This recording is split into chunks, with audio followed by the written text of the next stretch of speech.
So let's do an actionable step right now. We're going to do kind of like a little questionnaire. 21 things that you need to avoid to make sure you've still got healthy sperm and testosterone levels. So answer yes or no to each one of these questions I'm about to ask you. To make it easy, what we can do is I'll copy and paste this into the description of the video below, and you can just copy and paste that into like your own notes page or your Notion page or whatever, or you can write it out on paper. And the idea is you're going to answer yes or no to every single question here, and then you're going to count how many yeses you have. The more yeses you have, the worse your score is. Question number 1. Do you ever keep your phone in your pocket? Yes or no? Question number 2. Do you keep Wi-Fi and cell service and 5 or 4G on your phone? So literally just, do you use your phone like a normal person? Your Wi-Fi's on, which 99.999% of us has to say yes to, right? Like, you probably couldn't imagine a different way where you're telling me to keep Wi-Fi and my cell service off. What's the point of my phone then? Well, if the answer to this question, that your Wi-Fi and the cell service is on, right, yes. How about your laptop or your computer? Do you use Wi-Fi? Yes or no? Do you wear a smartwatch for maybe more than an hour a day? Right, yes or no? Do you have Wi-Fi or cell service enabled in that smartwatch? Right, yes or no? If you don't have a smartwatch, then put no. Do you drink tap water? Yes or no? Do you frequently touch plastics? Do you frequently drink or eat out of plastics like water bottles or meal prep or plastic packaging? Like literally, if you imagine right here, right now, you walk into the supermarket and you can say, but I eat healthy. What are your vegetables wrapped in? Do you really go to the supermarket and buy one single apple like this? Or is it in a pack of apples wrapped in plastic? What's the water bottle, like the water container that you drink from usually? Do you have a metal one like this? Or don't bullshit yourself. Do you actually just have a normal plastic one? How often do you drink from plastic water bottles? Do you have some kind of meal prep service that sends it in those disgusting plastic trays that you're supposed to microwave?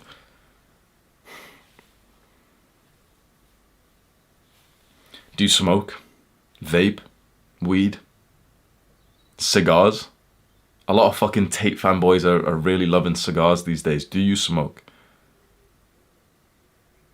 Oh, but it increases my testosterone. No, it doesn't. It decreases your sperm. It makes you less of a man. Right, yes, if you do. Including vapes and all that fucking disgusting stuff. Do you drink alcohol at all? Right, yes, if you do. Do you use deodorant or perfume or aftershave? Yes or no? Do you sit next to women or men who wear fragrances? So if you're in school, for example, and you go into the changing rooms of the sports class and you can smell the fucking Lynx deodorant spray, or you go to the gym and there's always the smell, or maybe your girlfriend always is wearing like that pretty perfume that she puts on.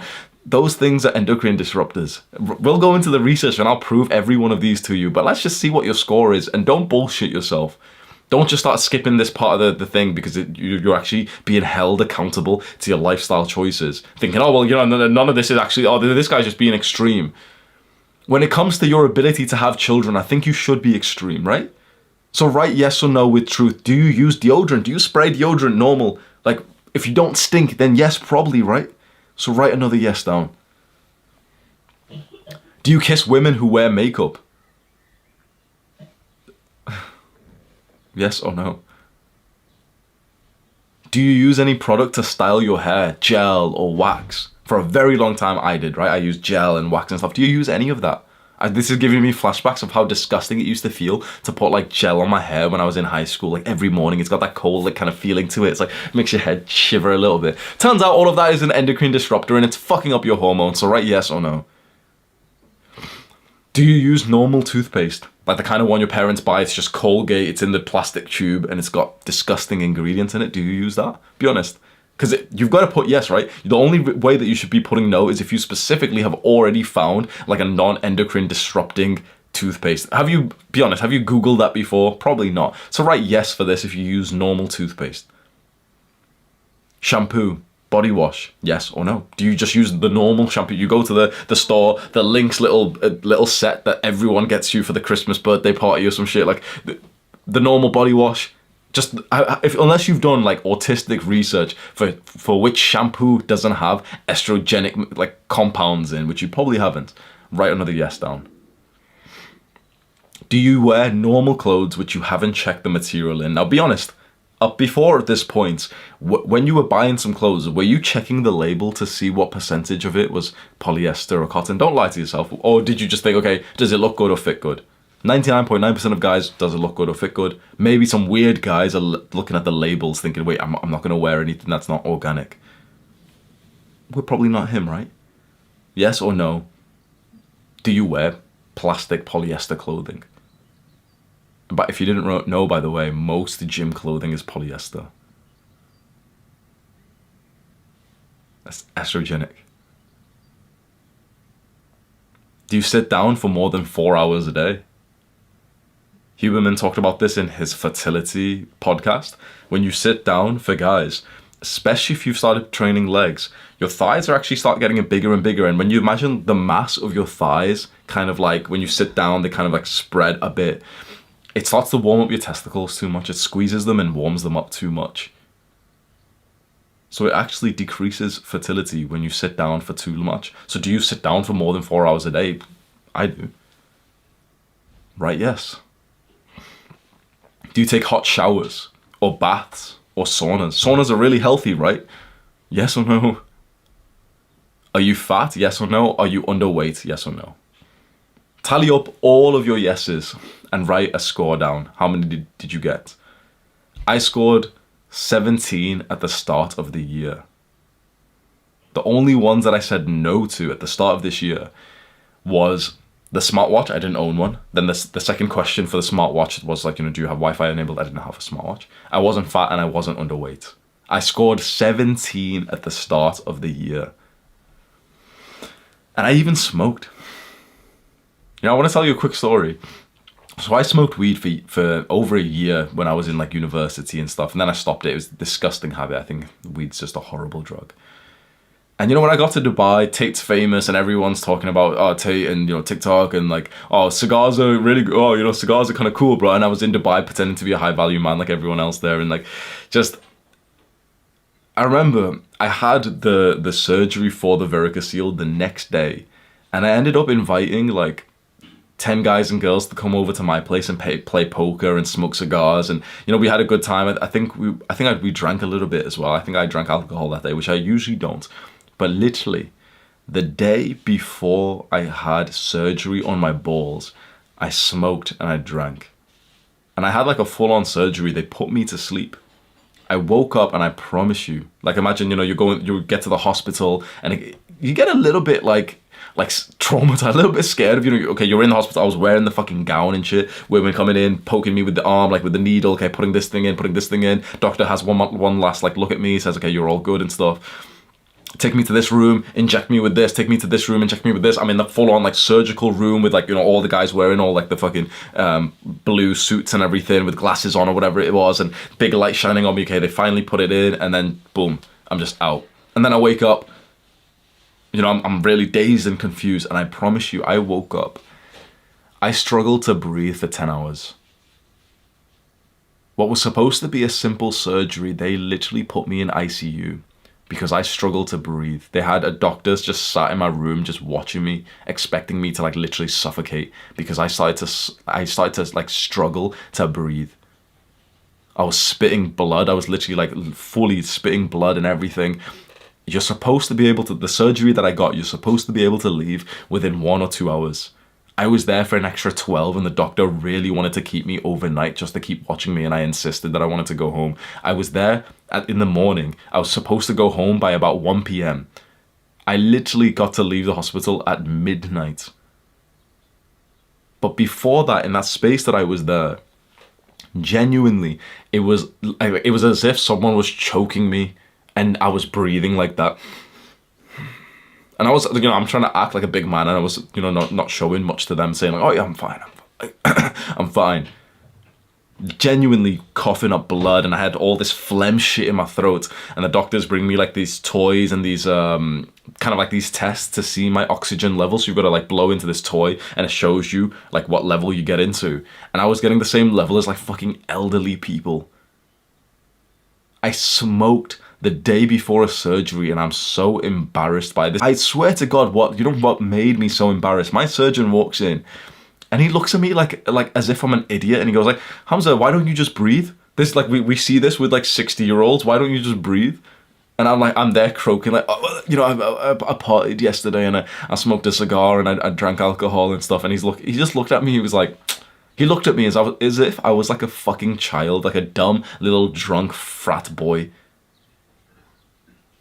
That hurt my identity so much when I thought to myself, I am here in ICU, the intensive care unit, because of the bad habits that I did yesterday, the day before my surgery. I was so embarrassed that day, thinking to myself, why the fuck did I just, like, what pleasure do you get out of this shit? I don't need any extra stimulation or feelings inside of my body. I already have, like, the natural high 24/7.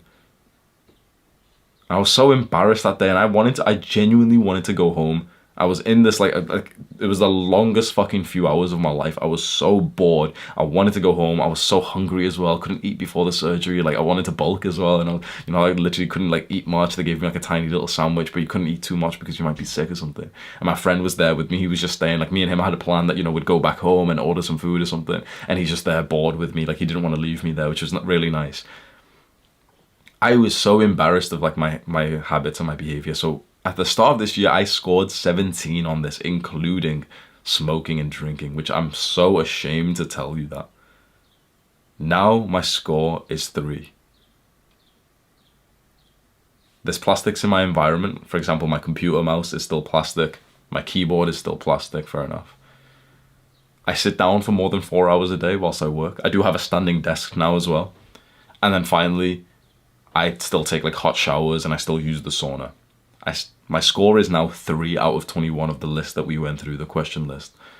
And you might think to yourself, oh, that's a huge progress, Hamza. You should be proud of yourself. 3 is awesome. That's fine. So, like, you don't need to, like, really care that much.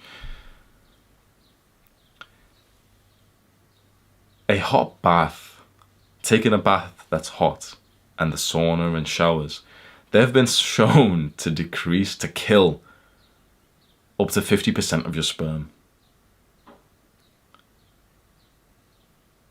To annihilate your sperm because of the heat that comes from the bath or the sauna, right? So even though I've only got 3, and you could think to yourself, oh yeah, well, you can relax now, you've got rid of most of them. I genuinely think to be healthy, we need to go extreme with this, because once again, is this not a topic that we should take to an extreme seriousness of fertility, of your manhood, to be able to pass on your genes and have children? So you can think that even with the fact that I've only scored 3 in this questionnaire, one of them is still so significant that there's research out there that shows that it kills 50% of your sperm in even a short bath. I don't take normal baths, so it's probably not as bad as that. But I assume sauna and hot shower is still destroying a lot of your sperm. The goal is to get to 0. You're not going to get there fast. I'm 5 months later, I was at 17. 5 months later, I'm at 3. That's like a fast progress still. Maybe it should take an entire year to be able to get to the point where you just have 0. Or maybe you've still got 1. So whatever one that you see yourself, you've just done this actionable step. You should do this right now, by the way. You shouldn't just keep continually listening to me. Go and get that or go and answer the questions, or I'll copy and paste it below. Just go and get it and just answer it. It should take you literally 30 seconds and have your score. Not only should you have your score, maybe you can comment it or tell it to someone else who you know has watched this video and ask them, what was your score in the random questionnaire that Hamza did. But also, look at exactly where you did right, yes, for which question. And before you cope and think, oh, but I couldn't change that though. I wouldn't be able to change that because, no, that's just weird. I wouldn't change that. Just ask yourself, like, okay, but Hamza's changed it. And sure, Hamza's quite an extreme guy and whatever, but like, sure, like, I mean, if I'm an athlete. You probably do consider yourself to be an athlete now, right? You're not a normal person anymore, bro. When you're tracking every fucking grain of rice, when you're fucking weighing out your macros, like you're not a normal person. When you're meditating and reading, you're not normal anymore, right? So let's be honest. So at this point, it's like, why not just go for the extreme result? Because you're doing that in business, you're doing that in your mental health, you're doing that in your physical health. You want the extreme results, right? You want to be the outlier, right? You want to be the 1% man, right? Well, then you need to go quite extreme. So there's going to be a bunch of times where you've wrote yes for some of these questions, but you're going to look at them and say like, oh no, I wouldn't be able to change that. Break whatever limiting belief you've got inside of you and think to yourself, you can say no to every single one of these. You can genuinely say no to every single one of these. Maybe that's the ideal to get to. Maybe you don't want to live a life where, for example, you say no to the nice gym style clothing, which is all polyester. When you imagine like rugby shirts or football shirts or gym clothing, which has like kind of that breathable material, it's all polyester. Maybe you genuinely would hate to live a life without it, so that's going to be the one that you really keep. Sure. The idea is to just get your score as low as possible, preferably 0.